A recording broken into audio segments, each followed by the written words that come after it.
ESL round of 16 tiebreak, getting third place in my round of 16 group. I had to play the other third placers for a spot in the round of 8 this past Sunday, and it was best of 5s. I'm not sure why it was best of 5s, but it was best of 5s. And it was basically if someone beat both other players, they get in. If not, it goes to a tiebreak on points, right? So it depends how well you play in each match. My first match was Sterling, strong American Terran. I went 3-0 against him. This series took forever. It was like 2 40-minute games in there, so I'm not going to go over those games. If you want to see those, God be with you, and go to Zero's YouTube channel, or his Twitch channel. Now, for the second match, I had to play EonZerg. EonZerg had beaten Sterling 3-1. So I had to beat EonZerg, basically, to make it in. Spoiler alert, I did not. We're going to be just going over these games real quick. It was actually... I feel motivated from this loss. EonZerg's a good player. He's pretty aggressive. I wasn't completely comfortable with how he played because I just don't hit EonZerg that often. Like, I've played EonZerg, obviously, but not enough to know how he plays like some of the other Zergs that are more active on the ladder. It's not that I think he's inactive. It's just I think we play at different times, basically. So here I am. Here's EonZerg. And so I planned on playing this game just pretty standard. The first game on Polestar. You know, I got a good spot for a wall. I like this wall. It's solid. And yeah, I just wanted to play like a solid game and see where I lined up against him. And this game, like, what happens in this game really clarified some things in TvZ for me. That's kind of a nice thing about playing in tournaments. Is you're putting out your best play, hopefully. And I don't think I played poorly this game. But it, like, basically, I had so much clarity after this game that I actually felt really decent going into the following games. I was like, oh, okay, I have a pretty good idea of how he plays. I see exactly what I did wrong, and I'm going to show you that here in a moment. So this is Nesh's build. Nesh told me about this after a LAN tournament in Philadelphia last year, where you get 4 medics really quick and you get stim and range really quick. Notice my range is going to be done around the time the mutas get there. It's a really solid build. I like to use it in cross spawns on 4-player maps. So shout out to Nesh for that build. It doesn't put on the pressure to get the initial 2 sunkens. That's the one thing it doesn't do, so it's weak in that regard. It kind of lets them get good economy, but you battle against the mutas really well. Okay, so a couple things. First off, he threw me off how hard he went after these depots. In my opinion, this is a weak play, going after the depots. So I was fine with him doing that, but that did surprise me a little bit. And then basically as soon as he walked away, because I didn't want to try to get out while he's right here on the depots, because anytime you're walking in a line, the mutas do well. So I kind of waited for those to move away, and then I started to move out. And this is the nice thing about this build, is you have range so quickly. Like, look, I have range. He has 6 mutas there. By the way, seeing what he's doing here, like his lurker upgrade's already on the way. This is a very European thing, apparently. Siki plays just like this, too, where they get a small amount of mutas, act really aggressive with them, but they're actually getting hydras really quickly. So here I'm moving around with this quite a bit, and I actually get this marine up here and start hitting the drones a little bit and really cause a lot of lost mining time, and I even see the hydras pop with this. So I'm like, oh, I see what's going on. Immediately it popped in my head, oh, he's playing like Siki does, where it's fast lurker, less mutas. So I started to walk across the map. This is where my mistake occurred. And EonZerg is a good player, so he actually jumps on this and gets me. So just the theory behind me moving up here right now is completely wrong. This army should not even be out this far. It's not large enough. You need something like 5 medics and 20 marines to equalize with a group of mutas. So he has 10 mutas here. 11 as a group. So this just isn't enough. So if I had instead, like, a group of this size should never move further than about here. Specifically on Polestar. If it's completely flat terrain, maybe here. But on Polestar, you don't really want to move further than about here. You want to kind of go back and forth and pretend you're moving and reinforce over and over until you get about 20 Marines. But I went a little bit further. I got excited when my Marine found this base. It's close by. I knew I could hit it before Lurker, but I'm doing this incorrectly. So you'll see here how he punishes. So he immediately gets to the back of my line. My units were in a line, and he kills the entire thing. And EonZerg is a pretty aggressive Zerg in general. So this was like a really good moment for him. As soon as he reduces your Marine count once, he's really hard to beat. Again, very similar play to Ziki. So I just don't have quite enough, and he just like keeps the pressure on, and it doesn't go well from here. Like I'm trying to break out, and my control's a little bit off with the tank, trying to push forward. He's just got the upper hand because I don't have the critical mass of Marines I need. But again, after I lost this game, I was like, oh, okay. I feel pretty comfortable. I see what happened here. This was a silly move. I should have reinforced. I know that. I don't know why I didn't do it. Well, I think the reason I didn't do it is because when I play on the ladder, I get cheesed like 90% of the time in TvZ. Korean Zergs are just the most unbelievably cheesy, just all in from the get-go. It's crazy. So I don't feel like I have enough practice with that, but like I knew here already that like when he killed that group of Marines, I'm like, I'm probably dead, but we'll continue to play and just see what this looks like. So yeah, I do end up losing from here pretty quickly overall, I would say. Like, well, not quickly. Like I make kind of a game out of it, but not really. But I felt okay after this loss because again, that's like a very easy thing for me to fix going into the next game.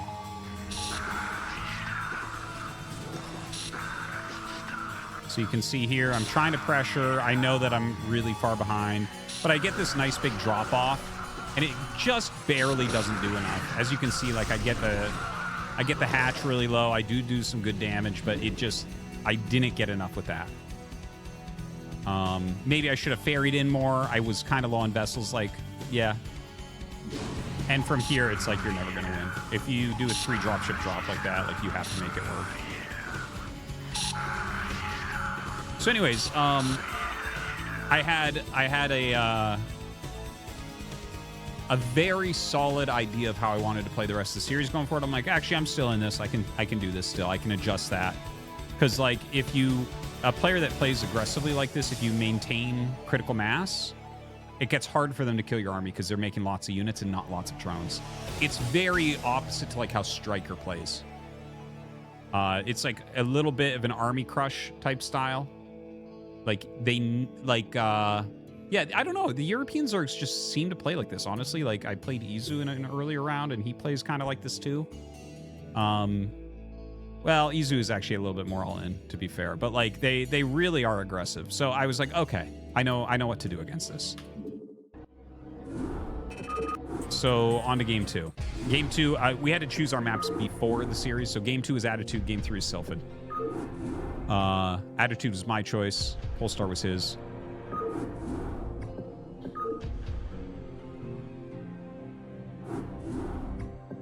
All right, so for Attitude, I already had in my mind that if I had a spawn that I like for like bottom right is one of them. This is a spawn that I really like. It was in my mind. Because I had just watched EonZerg play against Sterling as well. So I was like, okay, what we're going to do here is we're going to fake factory and just play a regular bio and I'm going to reinforce. That's it, right? So the way I'm going to get him to sunken up is literally just by walling. So I'm going to do a wall here. This is a Zergling tight wall at this spot. That's what I was talking about, where it's like I figured there's a decent chance that he will go 9-pool here. He actually 9-pooled against Sterling most of the games and then didn't do it against me, which is fine. I don't actually go 8 racks that often, but I do mix it in. So I was a little bit surprised because I was like, I think he's prime for a pool first this game because he didn't do it game 1. So that's part of why I walled in, and then I also wanted to trick him a little bit. But I was planning on playing a completely normal game from here, basically. So I scout up. I make this. Now, this is a funny part. His drone came down and actually just turned around. So he misscouted here, which is actually unfortunate for me. And you're going to see why in a moment here. Okay, so hold on. This part is incredibly important because I talked to him about how this game turned out like it did. Actually, I'll jump back to this. Okay, so it happens at about 3:20-ish, 3:15. We'll jump back to later. Okay, so I land the barracks over here. I'm making Marines. Okay, so already has the sunken, which is what you have to do against a factory. Otherwise, you know, you'll just instantly die to a vulture. And when you make a sunken, when you make sunkens in general, you aren't going to really make many zerglings. It doesn't match up. It's like one of the dumbest things you can do because you're just destroying your entire economy of no drones. So anyways, like I had thought all this out and I'm like, okay, I know exactly the way I want to play this game. And then he makes about 40 million lings. Okay. By the way, notice there's no overlord or anything. There's nothing. There's nothing scouting me. He's basically not scouted this game, and he's gone mass ling against what should be a vulture opener. And of course, I don't have defense against this because this is the stupidest thing that you could do.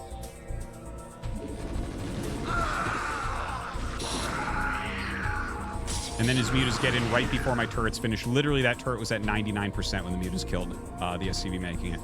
So I was dead, okay? So I actually talked to him after this because I was so confused. And I was like, we went to the chat channel, and I go, why did you make mass lings?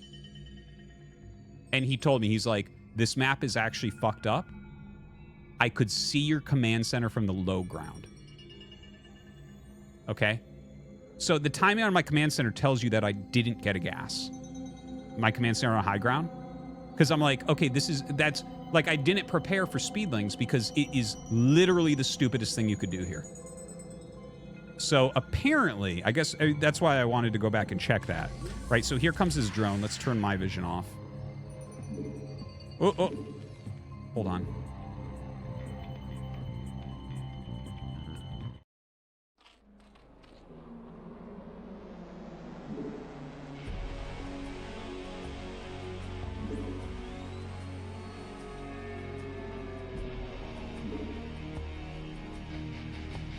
Okay. So his drone went that high on the ramp, and that is low ground, and it got all that vision. So I don't know how that happened. That's really, really weird, because this is not high ground.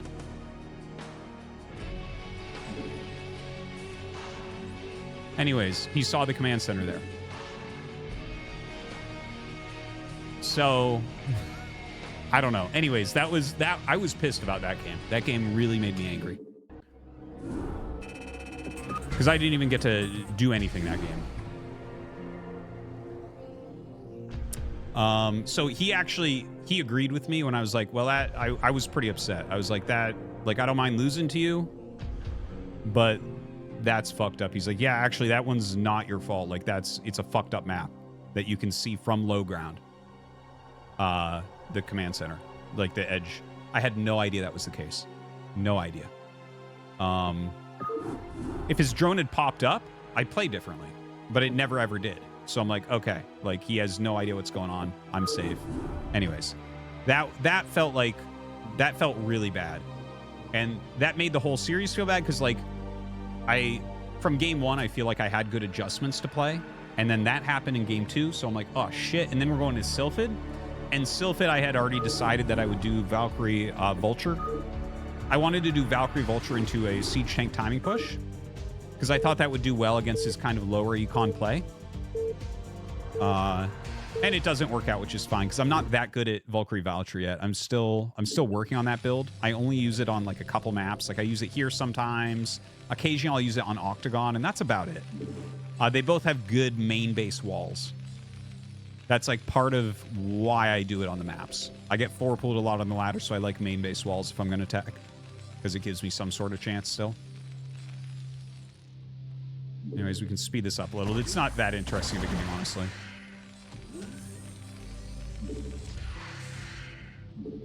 Yeah, I get the Vulture down. Notice, by the way, he's not making mass speedlings because that is not something you would ever do against a factory opener, as I mentioned in the previous game. So I get my mines. I start to lay the mines around. He starts carapace right away, which is nice. I actually forgot to start my air attack, but Then I started it, and then I canceled it because I was like, oh, yeah, I'm going to do the Siege Tank Marine variant of this build, which actually, after this game, I'm like, actually, I think Scan's 3 factory mech might be the better variant of the two.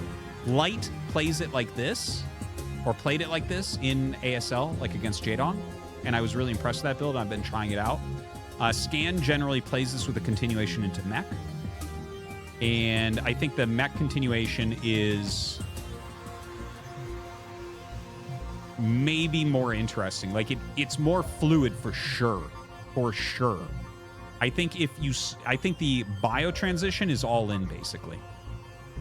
Whereas the mech one, I think actually has more potential for flexibility.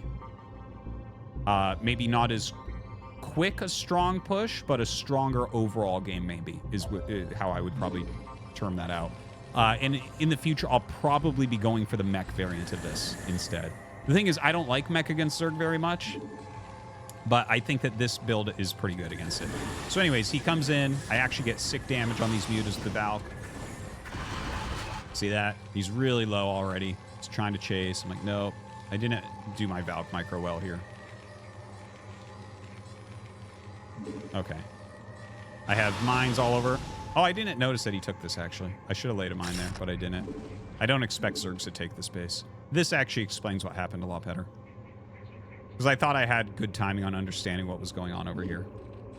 Anyways, he did a pretty good job with the mutas, like trying to kill vultures off. I think that was pretty smart. My vulture speed was a little bit late here. And I think part of my vulture speed being late was because I was trying to add these barracks on.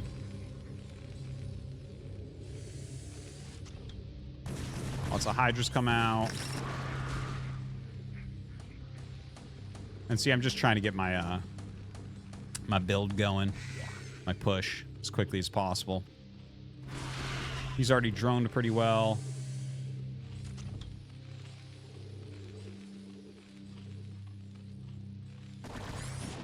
And I push here a little bit too quickly.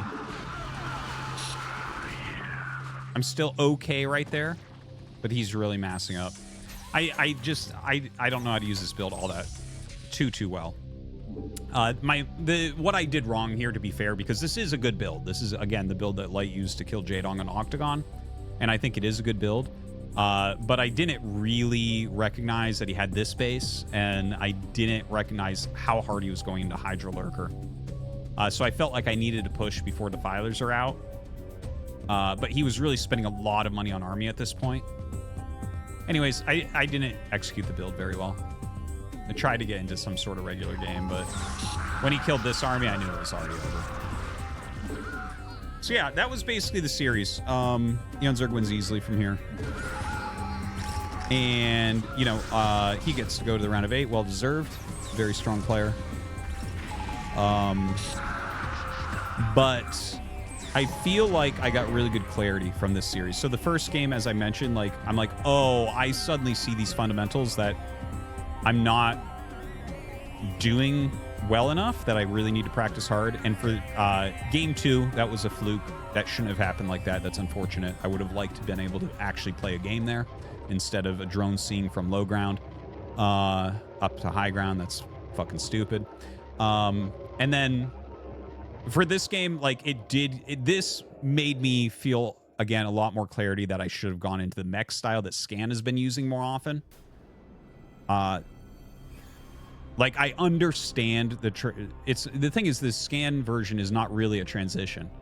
The Light version is a transition. You have to kind of nail this kind of awkward switch into the production of Marines and medics from Vulture Valkyrie. Doesn't feel really great. So I'll definitely be throwing this build away for a little bit and going back to the mech version. Anyways, yeah, it was good. I enjoyed BSL this season. I got a lot of chances. Most eliminations ever. So yeah, that does it. That's this week is going to be all Terran vs. Zerg practice for me.